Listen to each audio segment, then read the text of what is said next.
بسم الله الرحمن الرحيم وإذ أخذنا ميثاق بني إسرائيل لا تعبدون إلا الله وبالوالدين إحسانا وذي القربى واليتامى والمساكين وقولوا للناس حسنا وأقيموا الصلاة وآتوا الزكاة ثم توليتم إلا قليلا منكم وأنتم معرضون وإذا أخذنا ميثاقكم لا تسفكون دماءكم ولا تخرجون أنفسكم من دياركم ثم أقررتم وأنتم تشهدون ثم أنتم هؤلاء تقتلون أنفسكم وتخرجون فريقا منكم من ديارهم تظاهرون عليهم بالإثم والعدوان وإن يأتوكم أسارى تفادوهم وهو محرم عليكم إخراجهم أفتؤمنون ببعض الكتاب وتكفرون ببعض فما جزاء من يفعل ذلك منكم إلا خزي في الحياة الدنيا ويوم القيامة يردون إلى أشد العذاب وما الله بغافل عما تعملون أولئك الذين اشتروا الحياة الدنيا بالآخرة فلا يخفف عنهم العذاب ولا هم ينصرون ولقد آتينا موسى الكتاب وقفينا من بعده بالرسل وآتينا عيسى ابن مريم البينات وأيدناه بروح القدس أفكلما جاءكم رسول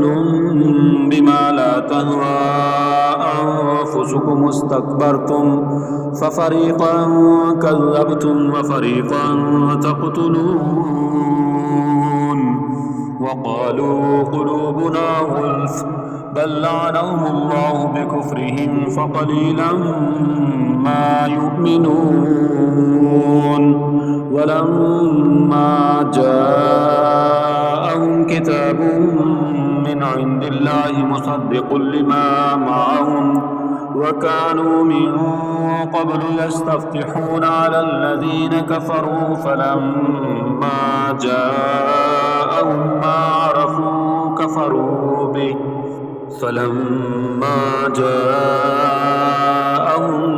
ما عرفوا كفروا به فلعنة الله على الكافرين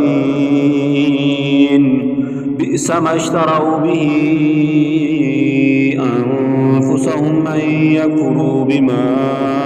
أنزل الله بغيا أن ينزل الله من فضله على من يشاء من عباده فباءوا بغضب على غضب وللكافرين عذاب مهين وإذا قيل لهم آمنوا بما أنزل الله قالوا نؤمن بما أنزل علينا ويكفرون بما وراءه وهو الحق مصدقا لما معهم قل فلم تقتلون أنبياء الله من قبل إن كنتم مؤمنين ولقد جاءكم موسى بالبينات ثم اتخذتم العجل من بعده وأنتم ظالمون وإذا قيل لهم آمنوا بما أنزل الله قالوا نؤمن بما أنزل علينا ويكفرون بما وراءه وهو الحق مصدقا لما معهم قل فلم تقتلون أنبياء الله من قبل إن كنتم مؤمنين ولقد جاءكم موسى بالبينات ثم اتخذتم العجل من بعده وأنتم ظالمون ولقد جاءكم موسى بالبينات ثم اتخذتم العجل من بعده وأنتم ظالمون وإذ أخذنا ميثاقكم ورفعنا فوقكم الطور خذوا ما آتيناكم بقوة واسمعوا قالوا سمعنا وعصينا وأشربوا في قلوبهم العجل بكفرهم قل بئس ما يأمركم به إيمانكم إن كنتم مؤمنين قل إن كانت لكم الدار الآخرة عند الله خالصة من دون الناس فتمنوا الموت إن كنتم صادقين ولن يتمنوه أبدا بما قدمت أيديهم والله عليم بالظالمين ولتجدنهم أحرث الناس على حياة ومن الذين أشركوا يود أحدهم لو يعمر 1000 سنة وما هو بمزحزحه من العذاب أن يعمر والله بصير بما يعملون قل من كان عدوا لجبريل فإنه نزله على قلبك بإذن الله مصدقا لما بين يديه وهدى وبشرى للمؤمنين من كان عدوا لله وملائكته ورسله وجبريل وميكال فإن الله عدو للكافرين ولقد أنزلنا إليك آيات بينات وما يكفر بها إلا الفاسقون أوكلما عاهدوا عهدا نبذه فريق منهم بل أكثرهم لا يؤمنون ولما جاءهم رسول من عند الله مصدق لما معهم نبذ فريق من الذين أوتوا كتاب الله وراء ظهورهم كأنهم لا يعلمون واتبعوا ما تتلو الشياطين على ملك سليمان وما كفر سليمان ولكن الشياطين كفروا يعلمون الناس السحر وما أنزل على الملكين ببابل هاروت وماروت وما يعلمان من أحد حتى يقولا إنما نحن فتنة فلا تكفر فيتعلمون منهما ما يفرقون به بين المرء وزوجه وما هم بضارين به من أحد إلا بإذن الله ويتعلمون ما يضرهم ولا ينفعهم ولقد علموا لمن اشتراه ما له في الآخرة من خلاق ولبئس ما شروا به أنفسهم لو كانوا يعلمون ولو أنهم آمنوا واتقوا لمثوبة من عند الله خير لو كانوا يعلمون يا أيها الذين آمنوا لا تقولوا راعنا وقولوا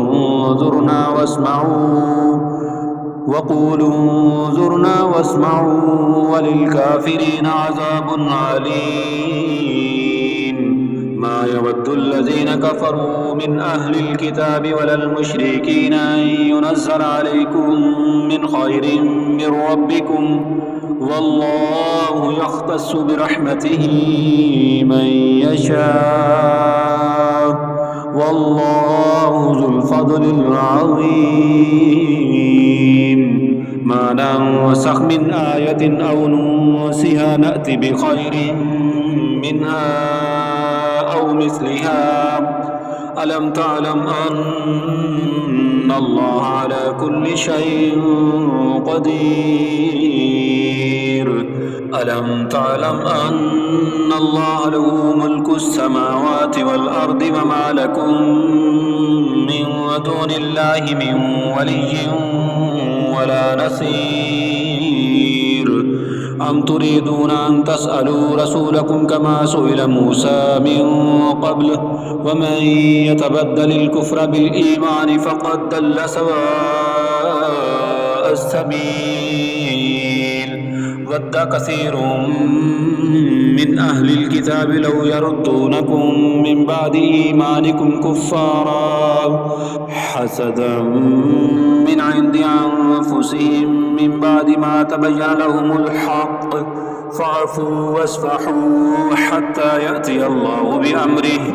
إن الله على كل شيء قدير وأقيموا الصلاة وآتوا الزكاة وما تقدموا لأنفسكم من خير وتجدوه عند الله إن الله بما تعملون بصير وقالوا لن يدخل الجنة إلا من كان هودا أو نصارى تلك أمانيهم قل هاتوا برهانكم إن كنتم صادقين بلى من أسلم وجهه لله وهو محسن فله أجره عند ربه ولا خوف عليهم ولا هم يحزنون